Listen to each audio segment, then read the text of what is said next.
Yes, ni ukweli usiopingika ya kwamba katika mchezo wa soka zipo kadi kuu mbili zinazojulikana karibu na kila shabiki wa mchezo huu. Naizungumzia kadi nyekundu pamoja na kadi ya manjano ama kadi ya njano. Kwa lugha ya Queen Elizabeth hizi zinaitwa red card na yellow card. Lakini hata hivyo, hii haimaanishi ya kwamba hizi ndizo kadi pekee zinazotumika, zilizowahi kutumika na zinazoendelea kutumika katika mchezo huu wa mpira wa miguu. Zipo kadi zingine zipatazo 4 ambazo hutumika katika mchezo huu wa mpira wa miguu kumaanisha mambo tofauti, mambo mbalimbali. Kwa maana hiyo, zipo kadi jumla zipatazo 6 ambazo hutumika katika mchezo huu wa mpira wa miguu ukijumlisha kadi nyekundu na kadi ya njano. Lakini kadi hizi zingine 4 ni zipi? Na majukumu yake au kazi zake zingine ni zipi? Basi hapa nitakutajia kadi zote 6 na matumizi yake katika mchezo wa mpira wa miguu.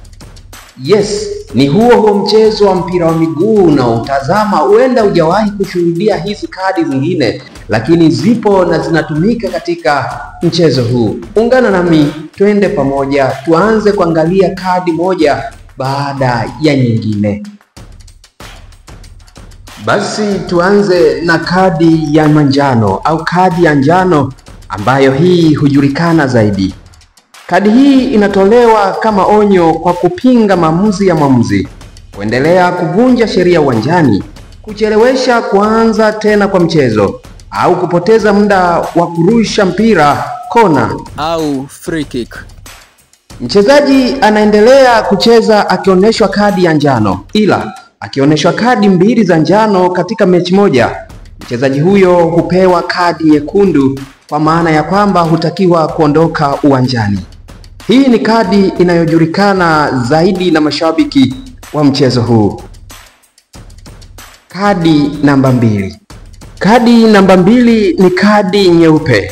Hii ni kadi ambayo ilitumika mara ya kwanza katika mchezo wa wanawake kati ya Benfica na Sporting Lisbon nchini Ureno.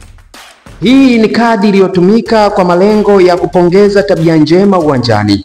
Kwa maana hiyo, kadi nyeupe ni kadi inayotumika kupongeza uungwana, tabia njema za mchezaji uwanjani. Si kila kadi inayotolewa uwanjani ni adhabu. Fahamu leo mwanamchezo, ikitokea umeona kadi nyeupe mchezaji kapewa, tafsiri yake ni kwamba anapongezwa kwa tabia njema, kwa tabia nzuri aliyoifanya uwanjani. Huenda ni kuamulia ugomvi, huenda ni kuonesha ungwana kwa mchezaji wa timu pinzani aliyeumia ama kupata hitilafu uwanjani.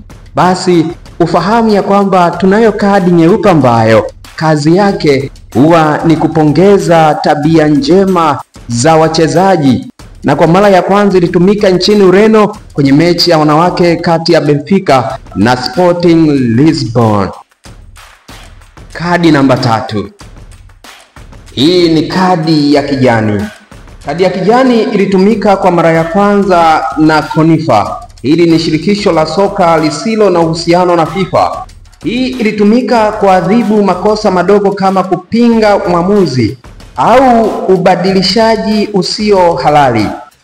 Mchezaji lazima aondoke uwanjani anapopewa kadi hii, aondoke uwanjani mara moja, lakini anaweza kuingizwa mchezaji mbadala kama timu haijakamilisha idadi yote ya wachezaji.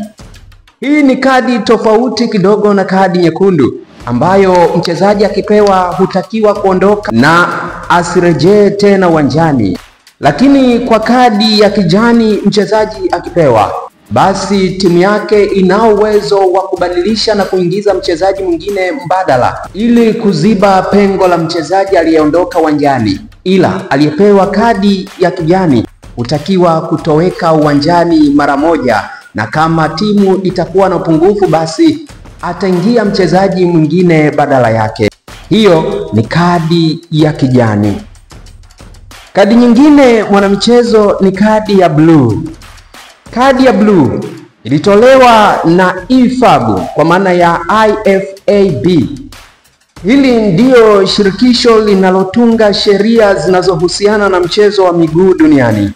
Hii kadi, kwa maana ya kadi ya bluu, ilitolewa na IFAB kumwondoa mchezaji kwa muda wa dakika 10 kama adhabu kwa kupinga uamuzi au makosa ya makusudi. Mchezaji akipewa kadi ya bluu ni lazima aondoke uwanjani kwa muda.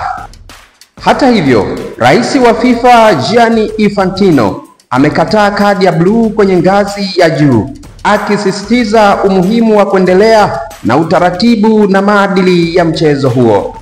Kwa maana hiyo, kadi ya bluu, mpenzi mwanamchezo, hii inatumika kwa ajili ya kumpumzisha mchezaji ambaye amefanya kitendo kisichokubalika mchezoni, japo angalau kwa dakika 10, na baadaye anarejea uwanjani.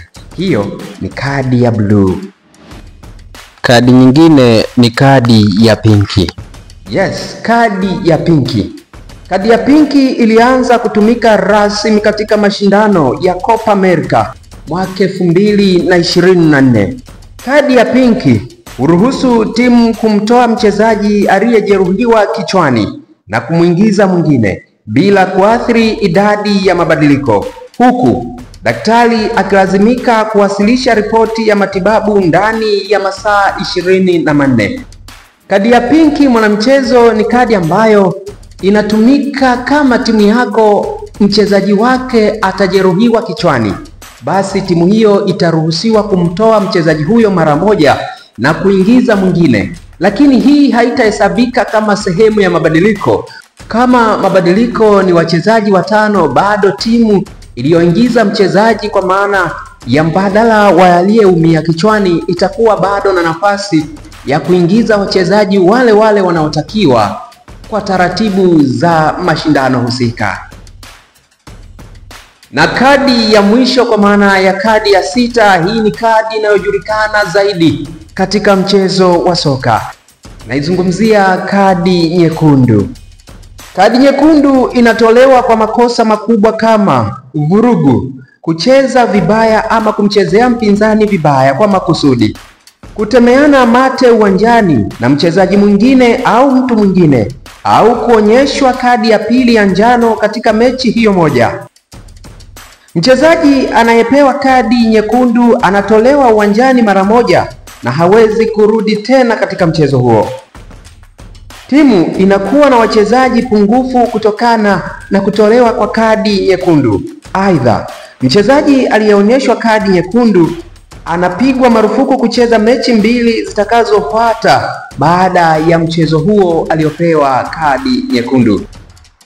Mwanamchezo, hizo ndizo kadi kuu 6 zinazotumika katika mchezo wa mpira wa miguu, ingawa kadi 2 ndizo maarufu zaidi na hutumika zaidi.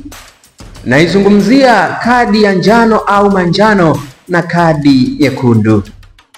Nini maoni yako kuhusiana na hizi kadi? Tuandikie hapo chini kwenye comment, lakini pia usisahau kulike, kushare pamoja na kusubscribe channel hii.